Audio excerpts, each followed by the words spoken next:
Hello everybody. Ahnaris here, bringing you another exciting StarCraft 2 broadcast. Today we're going to kick off a best-of series between Minigun of Team Complexity, Chad Mother Jones up here, spawning as the blue Protoss over in the 3 o'clock position, against EmpireHappy, the yellow Terran down in the 12. Wow, that's not really...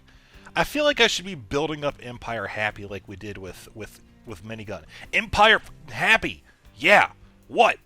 Yeah, it kind of worked, whatever. Anyways, this is going to be on Testbug, and this is actually a really fun map. Not one that you have in the ladder, obviously, but it is still very, very enjoyable to play, and provides for some very interesting strategy. So we're going to see these players duke it out here today, PvT, and I'm really looking to see if we're going to have some kind of one base play from Minigun, or is he going to be going for an expansion?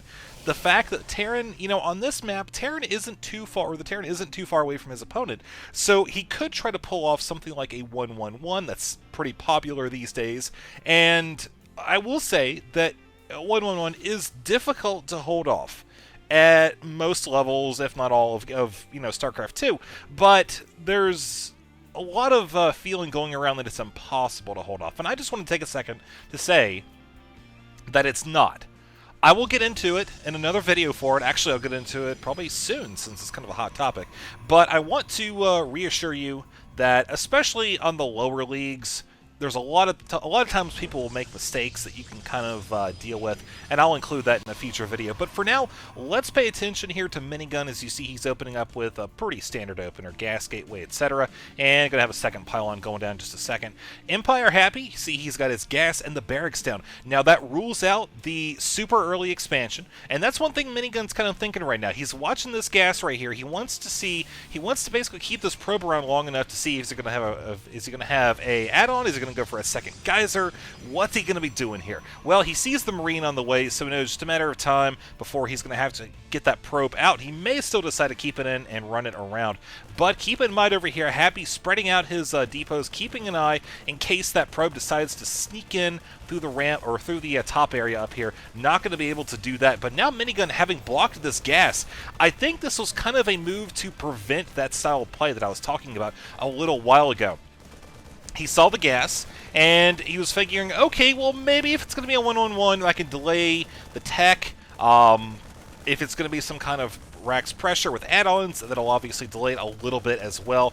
But we look down here at Minigun, and we see that there's an SCV scouting out his base right now. Okay, so a gas was dropped right there. 2 geysers. We might expect to see some kind of one base tech play, although notice right now that there are no probes working on that gas, so that SCV scouted that out, and Happy may be thinking that there is going to be some type of one base play here, so he may play a little bit more defensive-like, and you see he does have a bunker going up right now, so again, that kind of plays into that same theory though, but notice he also has a factory just about complete, so with the second geyser going down, I'm wondering if he's still going to try to press that 1-1-1, or if he's going to go something along the lines of maybe Hellion harassment, just building up some gas into Banshees, or what? I mean, it remains to be seen.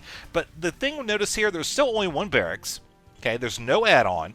Okay, there's additional SCVs transferring to gas. So I feel like this is looking more and more like it's going to be some kind of tech play, which I feel like he is kind of pigeoned into by that gas delay.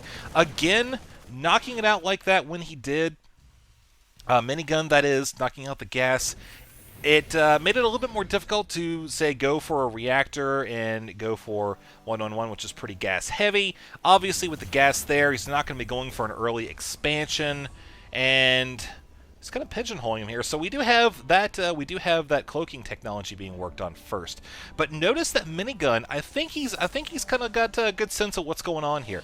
We see that he does have that expansion going down. Okay, that's fine. He essentially faked out his opponent by dropping that second gas when he did, and then not mining it, going for the 1 gate expand, kind of giving his opponent a false sense of, oh, maybe I'm going to be attacked here relatively soon. Another minute or 2 would probably be where we'd actually see that, but that's not going to be the case here. So EmpireHappy, he's got this defensive play up here, which actually works out pretty well. I mean, don't get me wrong, the bunker definitely a good thing, fits in very well with that Banshee style of harassment, but we're going to be looking to see if he's able to make that pay for itself itself. Going into this, he does have a lot of gas invested into this, getting a 300 total between the Cloak and the Banshee. So, and that's Minigun over here continuing on with his expansion. Now notice that over here, he still has 3 gates. We'll probably expect to see that expand a little bit here in the coming moments. He also has that Observer with the Stalker support. Now, keep in mind, he dropped this robotics facility a long time ago, again, anticipating that there would be some type of Cloaked Banshee harass. That would be a possible strategy going up against here. So, getting this Observer, having a couple Stalkers in the mineral line, very smart idea, and I think we're going to see that pay off here. Doubly so, because you see this Banshee, it already has 1 kill. Down here, I think it was fighting with a Stalker that went out to scout. And so it was able to pop that out, but that was just the official announcement to Minigun, hey, I'm going to try to pick off some probes here, and I hope you're ready for it, because if you're not, well, then that's going to be great money for me. So we have 4 kills on this so far. Still looking to try to do some serious economic damage. We see a Stalker going down. I feel like this Banshee has at least paid for itself there for the unit itself, but oh man, I'll tell you, Minigun actually, one too many probes there going into that gas. He is going to be facing another Banshee up here, cloaked a little bit early, but still he's going to be able to come in and maybe do a little bit of damage over here. No, he sees that, he sees the probes and just goes right at it, and I don't think he was really watching for that Stalker there. Seemed like if he knew from this one that there were observers on the field, maybe coming in from a wider angle, not quite aggroing that Stalker would have been buy him a few extra seconds doing some harassment. But we'll just let this play out and continue on here, as Happy is going to be going ahead with his expansion. Down here, continuing with the continuing into the bio play. You see he's got 2 tech labs. Going to be getting STEM. Pretty Marauder-heavy play. I would imagine we're going to see a reactor on that with some medevacs here, as well as another barracks. So all in all, looking pretty good for both players. 41 to 32. So see, there's what I'm talking about. Minigun going for that economic style of play after that gas fake out, I think really worked out well for him. Now, he still is running on only 3 gates, but notice he does have Colossus Tech. He's also got the range upgrade on the way, but there is a scan going down. So now Minigun's whole shebang is out of the box here, going for the robotics technology. I'm really curious to see if Happy is going to be adjusting to that really quickly with just a few Vikings, or if he's going to be committing to something else. No, he's just going to go ahead and get some Vikings. Well, I mean, really, that's the power of this transition into the bioplay. You're able to switch so easily, so seamlessly, to counteract that Colossi tech, and now Minigun is going to be facing what could be an uphill battle here. I mean, you look at the army size right now, okay? It's darn near even, with only a 10 supply lead, and that's workers right now, 9. But we're going to see that close. As well, the double mule is certainly helping things out. So over to the units tab, take a look at what we have here, as both players start to approach midfield a little bit and poke out and maybe destroy their watchtowers. Yep, we do have 4 Stalkers, 2 Colossi, 3 Sentries against this. This is a very nice mixture of units. The Raven building up energy for that PDD, and actually we do have the Banshee coming over here as well, again, hoping to score some probe kills here. I don't think it's going to be that successful. Again, Minigun is well aware of the fact that that Banshee is running around here. Happy is going to be able to scout out. That's about it. Maybe get an idea of the composition he's going up against.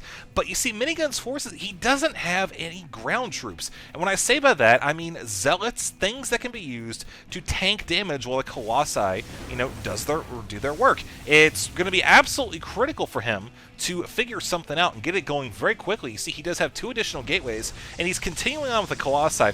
But here's the thing. When the Terran scouts your robotics facility, scouts the robotics bay, and sees a Colossus, not to mention the bay working, you can just count on the fact that your opponent is going to be getting some heavy anti-air. Because, again, it's so darn easy to transition into that. And now we're going to be seeing what happens here as a result. Vikings continuously pumped out by EmpireHappy here, as we see the income 50 to 47, so that is definitely evened out very quickly. I feel like that Happy is in a great position right now. Look no further than the unit composition tab. You see, we've got that Raven that has almost 200 energy. That's 2 PDDs right there. That's going to be about 40 Stalker shots coming from these guys. Now look how many Stalkers there are. 4!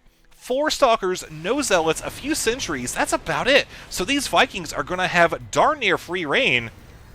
As one of those units, I think a Marauder, was looking for a free ride, but Happy coming in, all in, man. He has got the SCVs coming. Look at that. He's got a few of them over there still, but this is going to be an epic battle. One for the books. Are we going to see... No, he's not even warping any Zealots at all. He's got some force fields here. That's about it. He's really banking on those force fields, which works up until the point your opponent has this many Vikings, at which point, not so effective. And there we go with the GG right there. The Colossi getting taken out, and... Minigun losing game number 1 to EmpireHappy. So here we go, game number 2. Be sure to stay tuned. That'll be coming up next.